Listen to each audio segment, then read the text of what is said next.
Salute to the mighty LDBC. My brother BVO Sports TV, that's BVO. Salute to the Viral Way podcast, the biggest insane podcast that's out there. Hey, check this out, y'all. I want to talk about T.O. for a little bit. We're going to get into Devin Haney, Bud Crawford. So as we know, T.O. has never won the WBC world title, but he's running around here claiming to be undisputed. Now, I don't have a problem with you being delusional or anything like that, bro. Are you trying to boost your accomplishments? But at least win a WBC title first. You know what I'm saying? He's parading around here as if he's a former undisputed two-time champion. One, Josh Taylor wasn't undisputed. When you beat Josh Taylor, he wasn't undisputed at all. He's lost a lot of his belts, and he only had the WBO, I believe. Second, you never fought for a WBC world title. Now, you made a fall for the WBC franchise title, which is pretty much on the same lineage as the global, international, silver, intercontinental WBC champion, all those lower level titles until you actually move up to face the WBC champion. At the time, who was Devin Haney. So him being quote unquote undisputed is just not true. So T.O. has never officially been a WBC champion. Holding that green belt, likes of Floyd Mayweather, Mike Tyson, Lennox Lewis, Devin Haney, and all the rest of these guys, all these great champions, you know what I'm saying, that has held the WBC world title. I mean, this is just pure history we can look up. I know a lot of you guys, a lot of you casuals are going to say, yeah, well, he was undisputed. No, only Top Rank looked at him as undisputed, but that was just for a marketing ploy. You can't have two WBC champions, and at the time, Devin Haney was a WBC champion, i.e. Lomachenko dropping the WBC title, picking up the WBC franchise trophy at first. Then it became a WBC franchise title, which is on the same level, like I said, is the international, intercontinental, global, silver WBC belt. It's not the official world title. It's just like, it's the undertool, just like the WBC mandatory title, I guess. So from now on, we're going to call the WBC franchise pretty much a WBC mandatory belt, like the WBA has the super, then it has the regular champion, and the regular champion happens to be the mandatory champion. You know what I'm saying? But like I was saying, T.O. never has been a WBC champion. And I know, like I said, I know a lot of you guys wouldn't be able to, like, you know what I'm saying, thinking y'all know boxing and things like that, think that he was. So I'm just breaking down the news to you now. It's actually a fact. You can't tell me who you can't tell me who T.O. has beat for the WBC title, because Loma wasn't the champion at the time. And this is actual facts that you can actually look up. You know what I'm saying? You can look up what titles was on the line. You can look on the WBC website. They will have Devin Haney as the champion and Loma as the franchise title down there with the global title and the silver and all that. And then when T.O. beat Loma, he had the title transfer, and that's when you seen Devin Haney as the WBC champion and T.O. as the franchise, which is very little. That's like by the global and things like that. It's there's no shot to T.O. nor his friends. Nor his fans. I'm sorry, friends, fans, family, anything like that. This is no personal shot. We got a young Keyshawn Davis actually moving up. Well, actually, he's set to fight on the Shakur Stevenson T.O. undercard. And that's for the 140 WBO title, which I think Shakur is gonna wash T.O. But that's not neither here or there till it comes into play. But we had Keyshawn Davis fighting Jermaine Ortiz, which is a boxer, slick boxer, who's been robbed a couple of times, I believe. So with Keyshawn fighting Jermaine Ortiz, I guess that's supposed to give him some leeway, I guess, to fight Devin Haney, I guess, because he was woofing to call out Devin. It was said that Keyshawn was going to move up to 147 to fight Devin Haney. He was calling out Devin Haney, but he's fighting at 140, which, you know what I'm saying, which is a better thing for him, because I don't think that he's on Devin Haney's level, which Keyshawn has never fought anybody of any substance that we can actually point out on his resume. What he was fighting was top-ranked setups and top-ranked bums. So, you know, that's just the top-ranked way of building people. But He was a WBO champion at 135, so I do give Keyshawn respect for that.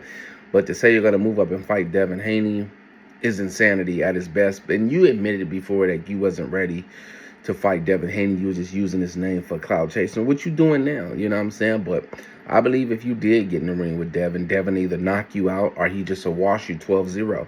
It wouldn't even be funny, but you are a young, up-and-coming black fighter. So, do your thing, Keyshawn. I feel like you should have, before you left 35, you should have tried to get a fight with Tank Davis. But, hey, it is what it is. So, speaking of Devin Haney, we got a lot of guys ducking Devin Haney. Rolly Romero openly ducking Devin Haney with PBC's blessings. They're behind it. You have Louis Crocker now, the IBF champion. You got Eddie Hearn trying to block that fight, but I believe Turkey Al-Sheikh could pick it up and put Devin on the undercard. And if they can't put that fight on the undercard of Ryan Garcia versus Mario Barrios, which I believe Mario Barrios will win that fight if Ryan is clean, which he's on VADA. I guess he's on VADA now. You know what I'm saying? Don't quote me on that. But we see what a clean Ryan does. You know what I'm saying? He gets knocked out like Tank Davis did, and he gets beat up like Rolly Romero did to him. He's just not good, not off the juice. He's not good when he's not on steroids. But like I was saying, Keyshawn was speaking on Devin's name and, just using it for publicity or whatever, because after his brother got beat up, you know what I'm saying, they went to the back and assaulted the guy that actually beat his brother up, his big brother up. They assaulted the guy. And, Top Ranks pretty much washed their hands with him, washed their hands with Keyshawn and his brother. So, Shakur is looking out for him, putting him on the card. So we're going to see what he do. So with Devin Haney, again, like I was speaking, because I wanted to end the Keyshawn thing. Devin Haney has been actively ducked. Like I say, Louis Crocker's promoter, Eddie Hearn, who was in love with Devin Haney at first, is hating on Devin. We know that Mario Barrios, Ryan Garcia fight for the WBC title, and they made a super middleweight the number one contender in Conor Benn. So it's got a little flammery going on with the WBC, which it always been. You know what I'm saying? They allow drugs to be in guys' system, nandrolone and ostarine and clenbuterol. They always raise levels for fighters. Your body doesn't naturally, make ostarine, clenbuterol. But, hey, he looks out for the Mexican fighters. Ask Oscar Valdez, ask Jaime Munguia, ask Canelo Alvarez. This is what the WBC does. But while we have these fighters actively ducking Devin Haney, I think would it be a good fight for Haney would be Haney. If Haney can capture one or two more of those belts, if he does get Louis Crocker in the ring, or he does happen to get Rolly Romero in the ring, which Cameron Mace said some crazy things too. Mace, I'll take that bet with Devin Haney versus Rolly Romero. You had Rolly knocking Devin out. I got Devin 12-0 Rolly, or possibly knocking him out. I'll bet anything. My house, my soul, everything I own, I will bet you. I don't care what it is. I bet the melanin in my skin that Devin beats Rolly. So we can put whatever you want to put up.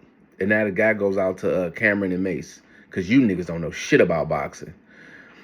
But I think that a good fight with Devin Haney, if he captures another world title or maybe two, or even become undisputed, it'd be better if Devin becomes undisputed. I think that he should call Bud Crawford out of retirement, and I think Devin Haney versus Bud Crawford would actually be a good fight.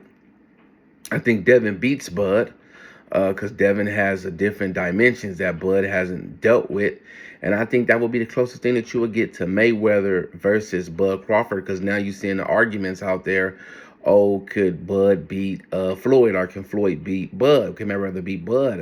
I think this would be the closest you can get with Devin Haney versus Bud Crawford. I mean, it's pretty much, up in the air. And I think that actually Devin Haney can actually not even upset. I just think that he can defeat Bud Crawford. I honestly think Devin holds all the keys to the tool shed. I think he's more experienced than Earl Spence. I think he's a better fighter than Earl Spence. I think he has more power than Earl Spence. I think he's more skilled than Canelo Alvarez. I'm not gonna say in the power department, but we'll just see how it is when he gets in there. You know what I'm saying? As Devin Haney moves up, so the power grows. Like I said, Devin Haney is just an all-around skill fighter, which Bud Crawford is as well. Don't sneeze at Bud Crawford, 3-time undisputed #1 pound for pound. Going out, I think that he's the best pound for pound that I've ever seen besides Floyd Mayweather. But he accomplished 3-time undisputed, and Floyd never accomplished that. So I put him at #1. But I would think that Devin Haney will give Bud Crawford a run for his money and possibly beat him. So if they ever did fight, if Devin Haney did get 1 or 2 more belts and happen to call Terrence Crawford back out of retirement, I think that Devin Haney will beat Terrence Crawford. And that's just how I feel. Y'all let me know in the comment section. Salute to the mighty LDBC. My brother BVO Sports TV. That's BVO. And the biggest insane platform out there, that's the Viral Way Podcast. Y'all get back at me and let me know.